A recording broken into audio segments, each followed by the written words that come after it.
Hello, hello, hello, and welcome back to another fun episode on Code It Live of Learning ABL. Today will be our third and final stream in the journey towards success with ABL, and we have the fearless Roland here with us to guide us through this journey, and Sam, who, of course, knows everything about any technology, so we're in good hands. We're in good hands. So, Yeah, sure.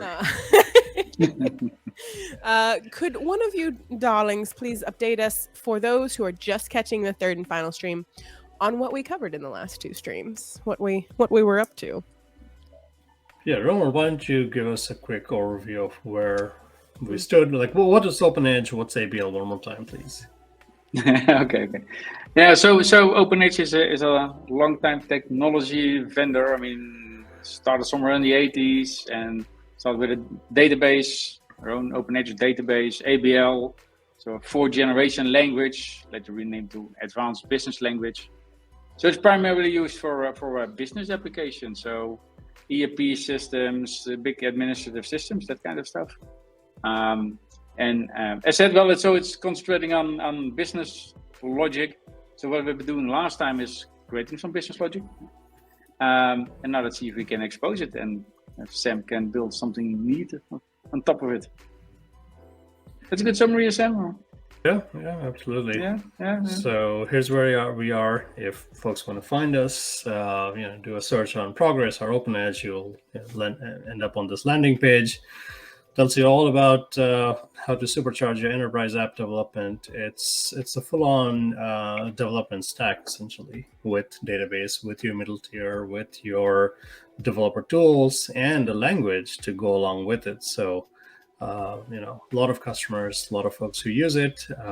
Me and Alyssa are just trying to learn how this thing works, and Roland has been gracious enough to teach us. So we have a VM. Is this in Azure, Roland? The VM that you had? Azure, yeah. Okay. So last time around, what we did was we, opened up our database with a little bit of, app logic, and we hosted a server, and that was an API to get the data out. But now I think we can actually open it up to other app types as well. So I'm going to try the remote desktop thing again, see if that works. And connect. Oh, I have to pull up. Oh yeah, let me hide it. Pull up I will again. be like, yeah. ooh, we see no passwords. I have to pull up Roland's credentials from last week if I can find them. Yeah, right, so I'm in. So this is a Windows machine with. Do you know who's behind this account? I don't split. Who is it? Hang on. Split software. Oh, does your name start with a C? Just totally guessing. Yes, I think it starts with a C. Yeah? Yeah. Okay, there's a lot of names that start with a C. Does your second name start with a D? Yeah. That's the name. Oh my gosh. Okay, so right, we're back. we have a few things running here. So it's a Windows machine, and this is OpenEdge Studio. And this one has a workspace set up, and we have a project explorer, and we have our database here as well, right? DB Navigator, and somewhere down here, Sports. So this was the database that we were working with last time around. We were able to look at some of these tables, like the customer table, expose it out as an API. Okay, what is a CLS file? What is this I'm looking at? Yeah, the CLS stands for class. Yeah. Class. Yes. So in ABL, I mean, you can do procedural coding and object-oriented coding, and you can even mix and match. I think that's quite unique. So let's say procedural code typically is done using .p files, procedure files, and CLS for class files. And what we've done last time, and that's the first class over there, our customers.cls, that's been created by Sam last week. I think all of it has been generated. When he says created, he did not mean I wrote this code. I did some point and click. Yeah, some point and click, a guided point and click. Yeah. But basically, what it does is it generates a class file that inherits from a default business entity, and that has all the CRUD actions in there. Mm-hmm. And so all generic searching, filtering, sorting, that kind of stuff, and doing the updates and so on. There's no logic, there are no validations, no whatever. It's just some default demo-like behavior. Yep, and all of this was in a service, and then we put the service out on a what is it called? Like the Tomcat. Just Tomcat, but the server process essentially is what's running that service. Correct. So what happens then if you try to run that service? It's a REST API, and if you run it, then it goes to Tomcat, and that forwards basically your call to our ABL engine, which is a plugin in Tomcat, and that executes this code. So if you double click on the Learn ABL service, that's the one that we created last week, and do a next, then you'll see what we deployed. Is the customer class and the our customers class.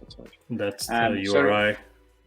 So, So let me copy that URI again. Is this running? Is it deployed and running yet? It's up and running, and it's also in Postman, so you don't have to copy it for me myself. Oh, okay. It should still be. Oh, you're bringing out Postman. I'm going to bring out my favorite tool. Yeah. What is it? What is it? Fiddler. I like my Fiddler. I know, Sam. Sorry. Show us the way. No, I can on my machine. Let's get this to work first here. So here's Postman. So this is what we did last week, and this is but this is more kind of an RPC style, a remote procedure call style of API, and that's very handy for demos and stuff like that. But I mean, if you really want to create a RESTful API, then it should look a little bit differently. So this is working, and this gets you all the customers with all the data in there in the JSON format.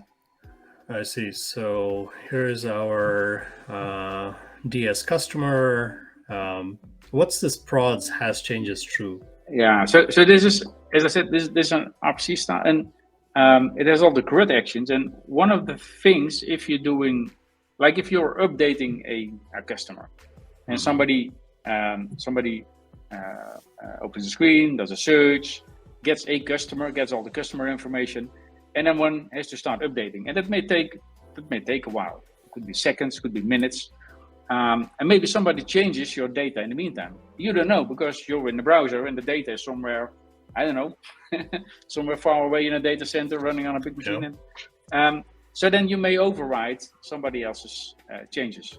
And there are different ways to solve that. You could have a kind of a sequence number that somebody changed this record, or the sequence number has changed. What we're doing here, and that's a default behavior of the data set. You have in the data set, so the data set that the client receives has a before table and an after table. You're making your changes in the after table. That's the data that you change on screen. Then when you save it to the server, then the server says, so now I have a before table. So let's say the old customer name. I have an after table with the new customer name. And the first thing I'm going to do is I'm going to reread that same record from the database and compare that database record with my before table. If it's different, then somebody may change it in the meantime. But then you also know exactly which fields have been changed. And then you could even put some logic in it. Well, anyway. So that's the data set has changes. So essentially like a concurrency check to make sure. It's a concurrency check, but an advanced one. So it's an advanced one that you can even check, which fields have been changed by somebody else. Instead of just saying, it's changed and just connect. So this is the URL that's running locally. Work like if you go to it? Is it actually? Yeah. So I can pull up Chrome here, and it should be the same JSON coming back. Yep. So but this is a local host right now. Yeah. So I also see you got a web request. Alyssa, we're gonna look at We're gonna look at that later on. Let's first see if this one works. I mean, from the outside. So if this works from your machine. I don't know Well, that I've used Postman before, so I was just wanting to check, like, is it Postman doing the serving or what? No, It's Postman's an- just a client. Yeah. Yeah, it's just a client, right? Okay. So here we're just setting up a get request. You can do other CRUD operations like get, put, post, patch, delete, and all the things. And then you give it a URL, you give it all the params that you want, any authorizations that you want, any headers, anything that you need. And then it just To fires mock up the call. request Okay. to mock the call without you having a browser. Okay. And you can get to you get to see the response coming back raw, or you can see it in a nicely JSON formatted pretty response. Yeah. So now this is running on localhost. So do you think you have opened up the port so I can replace localhost with the actual IP and still Yeah. get to it? Yeah. Oh, you think Okay. we can? I'm convinced, Sam, that it You're works. convinced. All right. Don't Famous last- worry. What's the famous worst last that word. could happen? Yeah, trust me, I'm a consultant. Yeah. All right. So now I'm going to do the scary thing. We are on a live stream, and it's fun to mess with your network while you're on the network. But that's what I will do. Yeah. Because I am going to. Oh, geez, I have. What's wrong? I have undone a thing, but I can re-get it. That's fine. So hold on for a second. I'm going to pull up a new window. I will show you my favorite tool, which I actually have uninstalled. So I will go get it. So this is Fiddler. This is something we make. It is for all types of network debugging, and it's a network proxy. It's not just when you look at web apps, browsers and dev tools are fairly good these days, but they only go as far. Fiddler is for everything else. It is a true network proxy, so it will tell you everything that's going on in your network for every type of app. For Windows apps, for Mac apps, for iOS and Android. Every type of app can go through this. I knew it did that, but I didn't know you could mock API calls. Yeah. That's the part where whenever you're like, oh, I'll use Fiddler, I was like, what? Yeah, so Fiddler, by the way, comes in. It's a family of products. It's 5 things now. Fiddler Classic is the old school Windows way of doing things, and no one's moving your cheese. But Fiddler Everywhere is our cross-platform app. It works on Linux and Mac as well. And then Fiddler Jam is actually a browser extension, Chromium-based, so it works on Chrome as well as on Edge. And it's for when your users are running your app and they say something is not working. You should not be in doubt, because now you can actually see what their traffic looks like. And I've seen the reporting that comes back from that. It's really cool. But I didn't know if each one of our Fiddlers, do they have different features? Or you just pick one Fiddler isn't going to have different features than another? Well, if you are a developer or a QA person, then you're likely using Fiddler Everywhere or Classic, because that's more on the dev side. Then Fiddler Core is also something you might use. This is a .NET library, essentially. So the entire logic of how Fiddler looks under the stack is wrapped up in that. That's library. That's cool. So if you're making a dashboard and you want to show network, that's your way. Jam and Cap are essentially for your end users, for them to run this on their machines and give you the log files. Yeah. So you're going to show us on Everywhere how to mock these calls? Yeah. Let's go do that really quick. And by the way, see, we noticed that I'm on a Mac right now, and it's saying, "Hey, are you on an Intel or a Silicon chip?" Right. So let's do that. Sorry, I haven't. Tell us what state you are in. If I can find it. There you go. You should just put South Dakota. I have been to South Dakota. I went to school in North Dakota. Really? All right. Yeah. Is there a rivalry between South Dakota and North Dakota, or not really? Yeah, a little bit. Football rivalries, yeah. It's done. All right. So you're watching me get the latest Fiddler. After we show mocking this up and getting the call in Fiddler, can you, Sam, show in the progress? It's the Progress Visual Studio. What is it called? The Progress Developer Studio. Developer Studio. I was so close. How you generated that class file, what the steps you took So that was that we did or not yesterday, but last week. Because I'm wondering, like, when you generated that, that's what gives you access to like customer CRUD operations, right? Right. Like having Yep. that, because otherwise, like, because we have other things in the table, but we Yes. So we chose customer specifically because what was the thing we right clicked on? Was it App Server to create the new Yep. service? App Yep. Server. So we did right click, and then we did a new. Was it an ABL Business entity. Business entity. Yeah. So here we can do one more actually. Why not? and you're like Sure. pointing to one of the tables. Yes, yeah, exactly. Yeah. So let's just say our family, because who doesn't like creepy? Clock level, throw all of this is fine. Do the modifiers matter here? No. Okay, Well, so, they do matter, but not for now. okay, not for now. Okay, so right here, Alyssa, we get to choose that that's we where do you plug it CRUD, in. and Right. like it's I know already which knows my one. sports table. And let's Okay. do my family. I have no idea what the family table looks like. Because you Ron, also, Sam, were like writing out like functionality or something in ABL. Very little bit. Like we did a little bit of, just like SQL-like lookup, but not much. Oh, okay. Yeah. Okay. So if I hit finish, generates then it that class generates that file. our family CLS. That's what Ronald was mocking me that I didn't actually write it because I didn't have to. It's point and click, so it does it. So So at do you this have point, to go wherever this VM bit or Tomcat bit or whatever's happening bit and update it and be like, look, we have more access. more APIs. Yeah. Yeah. So or does it just happen? Is it magical? Yeah, it's kind of magic. Well, no, it just deploys. It just deploys all your artifacts automatically from Developer Studio to Tomcat. So generates a WAR file and our compiled code, and it's all being deployed to that server, basically. Can I run this family thing? How do I run this, Ronald? Well, it doesn't do anything by itself, because I mean, you can instantiate it and then call something in it, but. Yeah, but just the way we did with customers, like we have a service. Yeah, what did we do? Oh, yeah, you can. So that means, well, it's If you go to the developer studio perspective, the perspective from last time. I remember the perspective. So there, the right side, you're now you're now still in the yes, the perspective. That's right. No, the one to the left. Yeah, the OpenEdge editor. Yeah. So.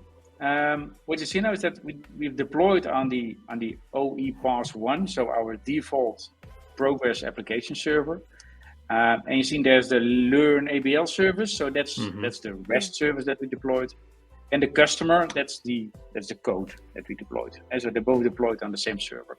So now, if you want to deploy our family. You can go to the double. It's a bit tricky. Yeah, so if you go to the Learn ABL service again and double click on it, so the way to the left in the Explorer. I see. Project Explorer, yeah. Learn ABL service, next. And then you will see that there's there's also our family. Yeah. So we're just including that. Okay, I see. Yeah. And what you must see, it says republish at the right side. Okay. And it does it automatically after a couple of seconds. There's also a button there that you can. So if you click on the first line, OE Pass 1 at the top. Yeah. Just click on it.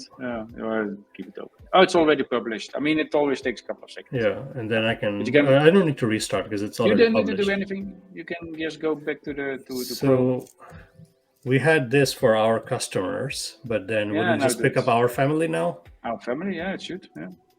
Look at that. That's cool.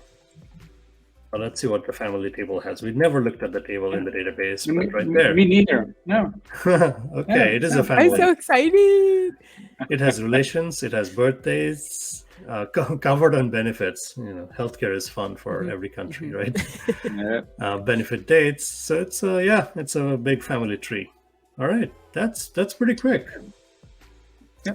Okay. That's yeah. So let's first try to access that REST API with our customers from your machine, and then we can go to the next level. Yeah, let's try this first. So if I just swap out the local host with the IP,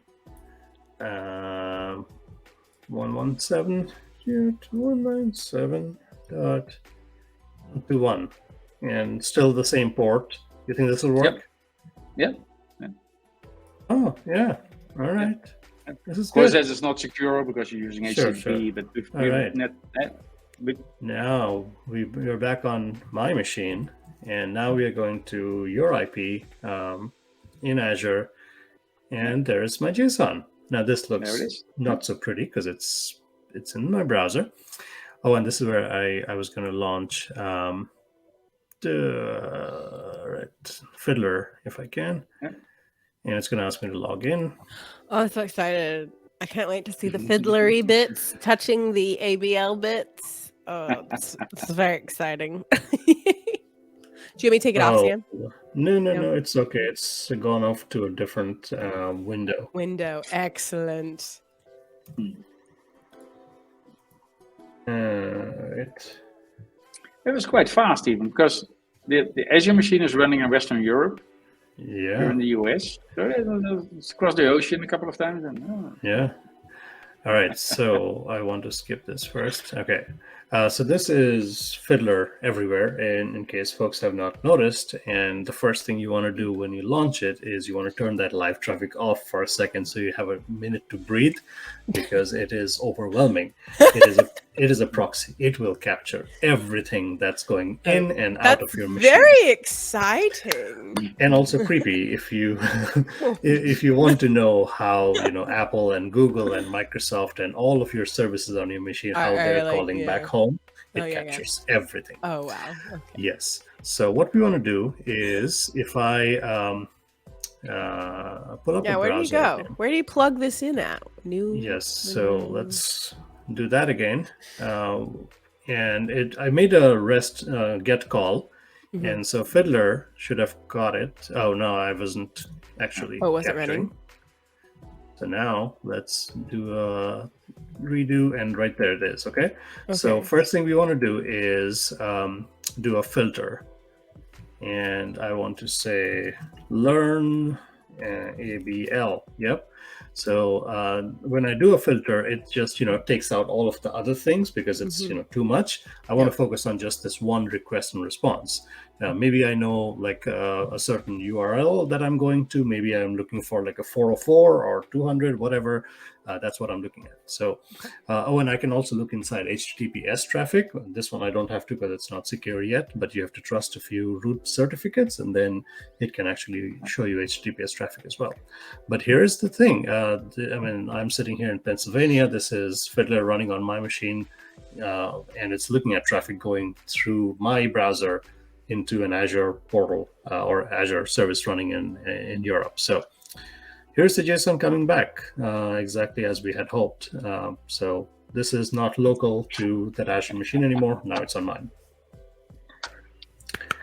So, and then you can do every other thing. This thing that you're looking at essentially is, this is just a request response. And then I can right click here and I can say edit in Composer. So yeah, I can skip that. So this is, kind of Postman-like, but I think it has more, features. And again, Fiddler is for everything else as well. So this will get you all of the same things, like all of the CRUD operations. Oh, and nice. Here's my URL. I can do HTTP 1. I can do HTTP 2. If you have, multiple requests going back and forth, I can do, ultra, leading edge. We're actually also looking at HTTP 3. So exciting things. But here, again, you have your headers, you have your params, you have your body. Everything is right there, and you're looking at the response back.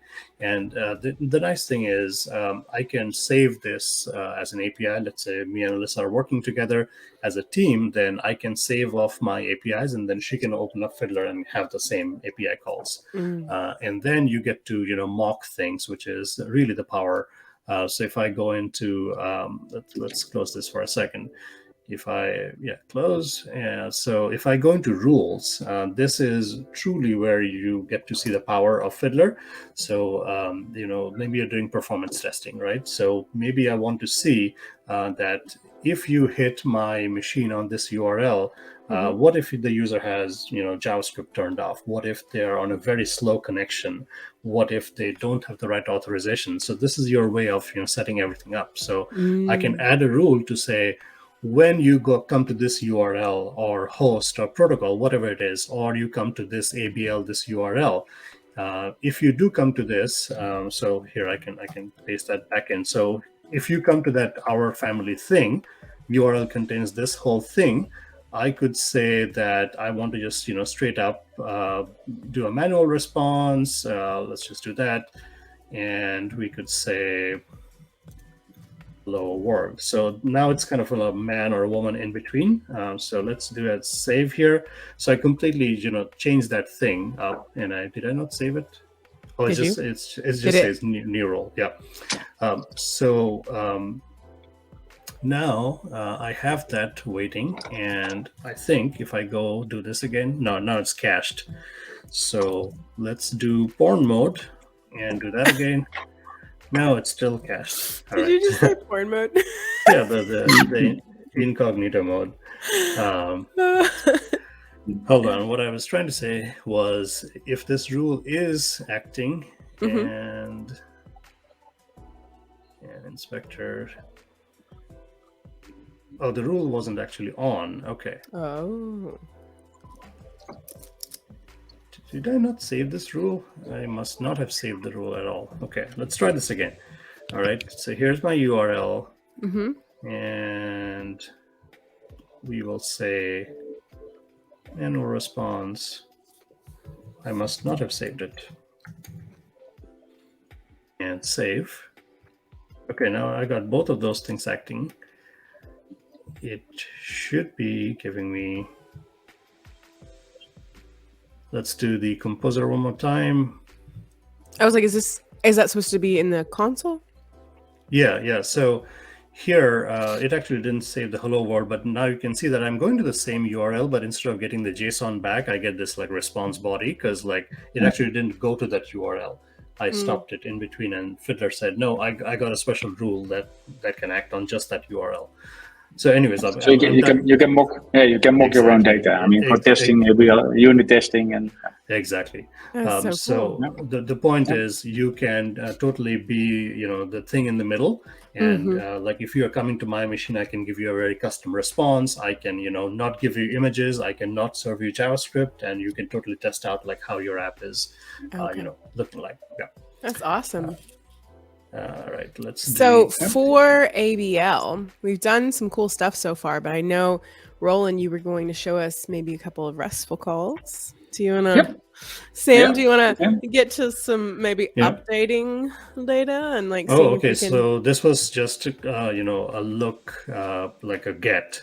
So let's close Fiddler, and I'm going to go back to the VM here. So on here, how do I make it RESTful?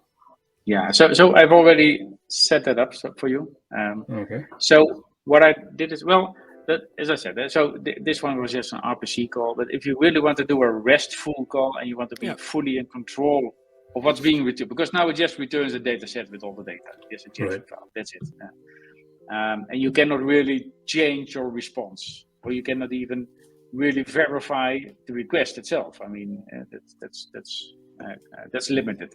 Right. So what I did is I created a customer class. So that's the next one, the next right to the class itself. So that one is already open.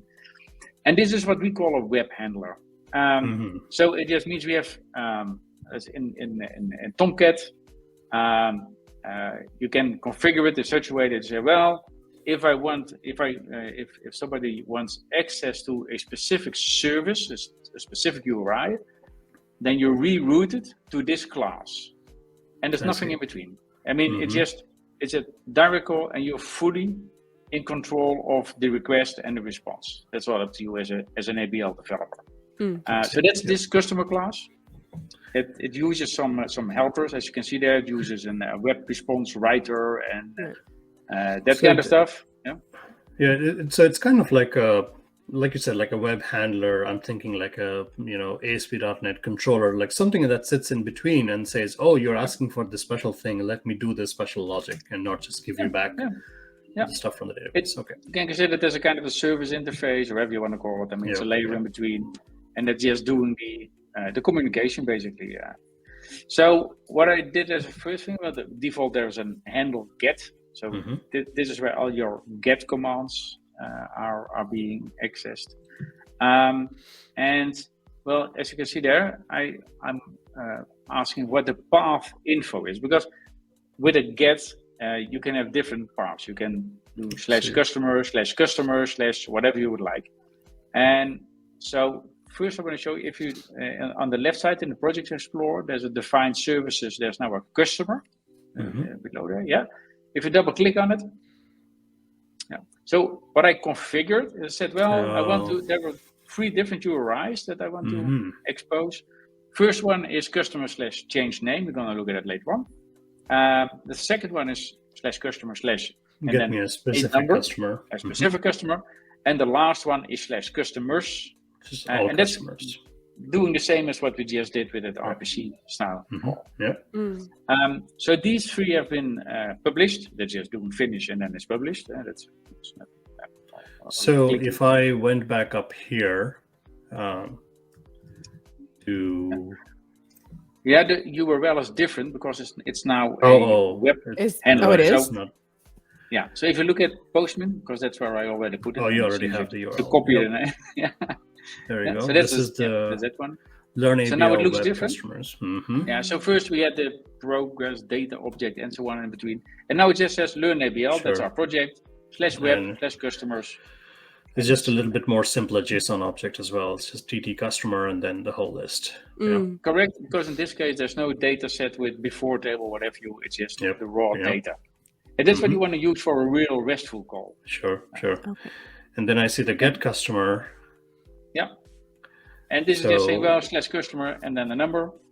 So instead of giving me all, you're just giving me one customer. Just one customer. And so you provided that in like the URIs. I'm assuming it says like /ID. Yep. Is there a 4000? Sure there is. Yeah. Wow, you're lucky.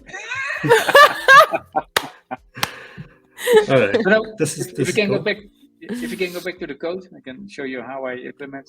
Back to the yep. So here, if you let me try reading it.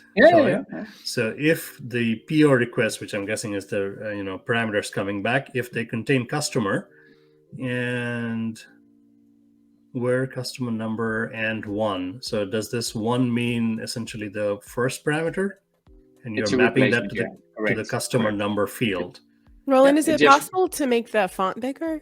Is it? No, that's me driving. Hold on. Oh no, I know, but I didn't know if I this editor supported that or. You can do it in the editor. But I mean, I can zoom in like that. Oh, fancy! So indeed, it just substitutes that &1 with the customer number that you just put in. So what I'm basically doing, if I say, well, if you're asking for, it's a get, and I know the only gets I have is /customer or /customers, and if it's /customer, then I just say, well, yes, create a filter says where customer number is the number you put in. If it's different, it's a different get, then I'm assuming it's /customers, and I just get everything. And then the nice thing is that then we're doing a BE customer read our customers. That's the code that you generated last week. So we're still reusing the same code. And so this is really a service interface on top. And then somewhere in here, where are you applying the filter? Like this PC filter? Yeah, that's the first parameter to read our customers. Oh, I see. Okay. The next line there is just input PC filter. Okay. So you either read the whole thing or you add on that filter. Correct. So the output of that method is a data set, the DS customer, that has TT customer in there. So in the next line, I just say, well, I'm going to get a handle of that temp table. That's just kind of a pointer to the temp table, but we call it a handle. And then we do a dry JSON. So then we just say, okay, I have a temp table. I'm going to write that in JSON format in an object, JOBG. That's a JSON object built-in type. And then we can do whatever we like with it. And then, I just want to output it. So I'm going to create a new web response. That's the output of my web call. Yeah. And then it just says, well, get the JSON as text, and then put it in the body. Yeah. So I'm going to convert it to a string format and put it in the body. And that's it. I have to set the content type. It's application JSON. Set the size of the body. Okay, that's the size of the body, the content length. And then I'm going to write it. So response writer write the response. And then I'm going to close my screen. Yeah, that's it basically. I mean, it's low level, but it's still very simple to understand. You're just essentially making up a RESTful endpoint, and you're tweaking all of these HTTP things. Correct, and that's the whole idea about ABL. I mean, anybody can understand this. I mean, it's taking you away from all the difficult stuff. Yeah. So nice. then the next thing is the puts. So I just said, well, okay, one thing that we can try is we're going to do an update. So a real RESTful call, and not a CRUD action, just giving you all the data. Just saying, I want for my customer, I want to change the last name. And that's the RESTful call that I'm going to do. So /customer/change name. And it's very straightforward, this one. But what I get is, as you can see here, BE customer change name. So I've added a method called change name to the class that you generated last week. And that has as input a customer number. And where is that? So here's the handle. In the our customer class. In your class. Oh, in the our customer class. Oh, I see. It's not our, it's yours. Okay. Yeah. So there's a method. This was our customers. Then I see change name right here. Very simple. So the only thing I do, I get a customer number and the last name, and then just going to find that customer in the database. I'm going to put a lock on it. I do an exclusive lock because I want to update it. Right. If it's not available, then I'm going to return customer. I mean, we have error catch, we have throw catch making it, but I just wanted to keep it simple now for this part. It is a return customer not found, and otherwise I'm just going to assign customer name with the parameter I got. Oh, that came in. And that's it. And then it's written to the database. Now, where was the parameter coming in? So how am I supposed to invoke the change name? Yeah. So if you go to the handle put again, handle it's also in your left down corner. So there you can see. So you enter an integer for the. So what are the two parameters that take the? Yeah, so the input parameter is an interface, web request, and we have different web requests. So I just know that it's according to that interface. So I get an object in, and the only thing that I need to do here on that request, I want to get the different parameters. So that's first name and last name, and then. Yeah, the one is an integer and the other one is a character. Yeah, Scott, this is live. You can see us failing in the chat room. Okay, so the integer is the customer number, and then is the second one the last name that I'm wanting it to replace it with, correct? Yes, correct. All right, so let's do this. If I do the get customer here, so 4,000, let's do a check again. This one's name was Duke's Sport Shop, right? Yeah. So if we try the put now, this is what we're going to say, 4,000. And since Scott was doubting us, we're going to say Scott's shop, right? And then hit a send. And the one essentially is saying, yes, I did that database switch. Okay. So now let's go back in here, 4,000. This was Duke's Sports Shop. Do we do a send again? And no, it's still Duke's Sports Shop. I do not understand what we are doing. Sorry, Scott, it is recorded. I'm sorry. Got him. So we're trying to overwrite that, right? We're updating it. the customer Yeah. number Yeah, is? yeah, Was that yeah, it's 4,000? good. That was the It's good. customer's number? Yep. Oh, Yeah, okay. that's 4,000. This Yeah, was the 4,000. yeah, that's 4,000. Yeah, Is it and like everything has been caching or doing deployed. something weird? Like, No, it shouldn't. Can you check in Developer Studio if everything was deployed? Because you did not make any changes, did you? No. should we No, have Okay, should we hold have on. deployed No. again? No, it should be automatic. But let me just try to make sure it's not there. Let's grab. Sam, could you talk in a Mario accent? That would please me. I actually have not watched the movie yet. Ah! I know. I was busy last weekend, but I will. No, Roll doesn't look like it's going in. No. Maybe there is an error. Yeah. Maybe check in Developer Studio. There's a. Is this an error? Like a log? There's an error there. Yeah, Where? there's a red line Oh, there. it's behind it. Hang on, I'm gonna move our Yeah. faces. Yeah. There's Yeah. there. Request error to put LearnABL change name status code 500.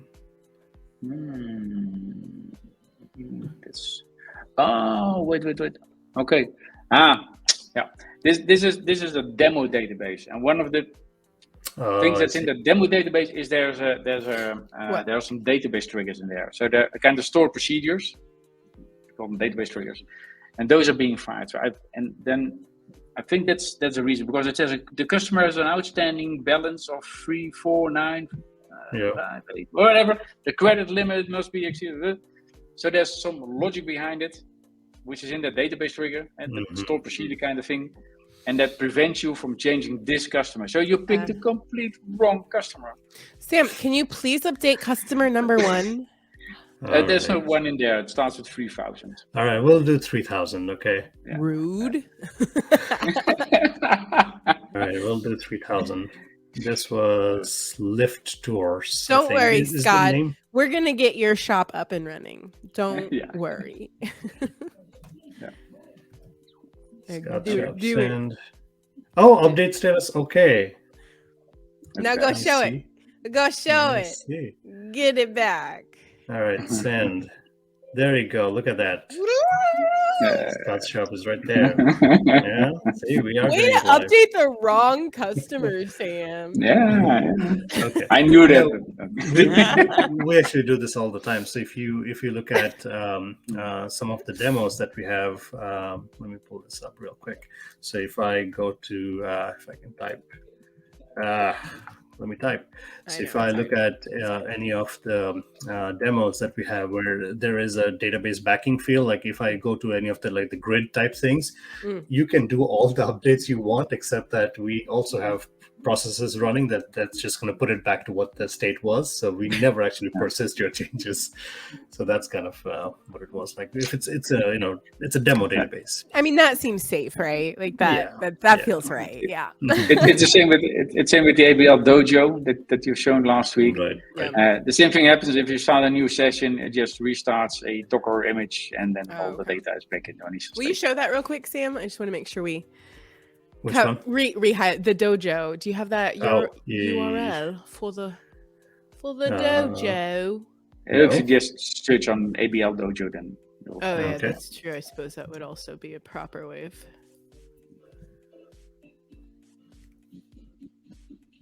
And go to Dojo. Yeah. There So you're saying every time you spin this up, it does the state. Got to have a new database. Yeah. I think this one was using a customer or some other type the of sports, database. Also the same sports database. Yeah. Nice. So when we expose it out, we can't just corrupt the database. We have to put it back in place. Yeah. So yeah, folks, you can try out all the ABL you want on a database without actually spinning this up on your own. There's a Dojo. And just to make sure Scott's shop did get picked up, I'm going to go back here to. Oh, I got rid of the number again. So let's do the machine IP again. Oh, that number. I was like, what number is he talking about? No, that totally was not what it was. All right, I'm going to hand type 137.117. Shouldn't it remember and be like, this is the one, right? Yeah. Like it should be suggesting. Yeah, there you go. On Got the it. machine, we are looking at customer 4000. Oh, I see what you're saying. Yeah, no, but this was 4,000. Let's do 3,000. 3,000. That was a Yeah. Scott's shop. There you go, Scott's shop right there. Yep. Okay, and just to make sure this is not fake, and just on that machine, I'm going to switch over to my machine and fire up that same URL. And you can barely see it because it's not formatted right, but right there is Scott's shop and customer 3000. Yep. Yeah. And you could do an update from here. Yeah, that's Yeah, yeah. good stuff. Yeah, and yeah, we Cool. can update from any of this Nice. here as well. Very Let's nice. do that. Let's do that. Let's. What Yeah, was the yeah. name again of the endpoint? Well, it's a change name / customer / change name. But I guess you'll need something like Fiddler because you need to supply the body. Because you need the full in like JSON header format. and stuff. Oh, I see. Yeah, I cannot the just body, do a of course. put from. I was like, can you do this? Can you just do this? No, I Can you? can't. No, I that can't. would really be magic. I was waiting. I was like, let's see it. No, I Let's see it. cannot. This is so we've covered basically the Progress Developer Studio, ABL, and the difference between ABL and OpenEdge, how to use ABL, and like Roland has shown us the amazing, thank you for writing that, by the way, the updating and getting data. Yeah, that's pretty cool. And Sam even squeezed in showing off Fiddler as an option. You're saying it's like a, instead of Postman, right? Like it does all the Yep, same things. It does a lot more, I think. Better. But I might be Better than biased. Postman. Yeah, I think it's better. I am biased in no way. And I don't think we're going to have time, but now that you've given us an API that is truly RESTful, it does CRUD, we can go to town. Like Alyssa can write up an Angular app, I could write up a .NET MAUI app, and anything we can do with the RESTful service. Awesome. Yep. Oh, this is so cool. Roland, do you have anything else about ABL or OpenEdge that you want to highlight or show off today? Of course, there's so much there. I mean, this is just tip of the iceberg. Really cool. And I would love to show you a real application with. I mean, that would be just too overwhelming. I mean, if you, then it's just a bunch of code with all kinds of. I mean, the thing is just with ABL, it's very specific for business applications. So most of our customers have huge code bases, millions lines of code, covers the entire process of a business. So it's and we follow all design patterns and it's a modern language, but it's consistent. It's always it's compatible. I mean, there are even customers who created an application somewhere in the 80s or in the 90s, and the code still runs. I mean, they deploy it to the app server, and the code still works without changes, and that's pretty neat. I think some of us who are living that web life. I was on a podcast recently with some friends, and we were talking about. One of my friends was like, "Well, if you want this to be performant in Angular, if your form has over 2,000 fields, do it this way." And I was like, "Wait, whose form has over 2,000 fields?"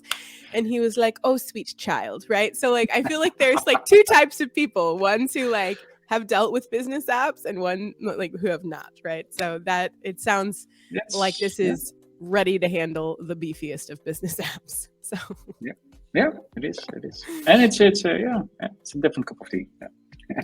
Well, I am just so flipping grateful. Sam, is there anything else you wanted to highlight for our wrap up day? But this is pretty impressive that we can, write some, code that sits in the middle and be able to deploy it. And I really like the fact that I could make some code changes, add on another API to the service, and it automatically republishes. So, pretty good. It's magic. And any software with enough amount of abstraction is magical. Well, thank you, gentlemen, for your time. Roland, thank you for walking us through ABL and OpenEdge. And Sam, thank you for being the interpreter for this friend of the front end girl. I was like, Sammy's saying words again. So thank you. It was beautiful, and I really enjoyed this. So we will have to do it again soon, especially Roland, if you've got like a chunky app you ever want to come on and show off. But thank you all for this series, and we're wrapping it. Mwah! Okay, thank you.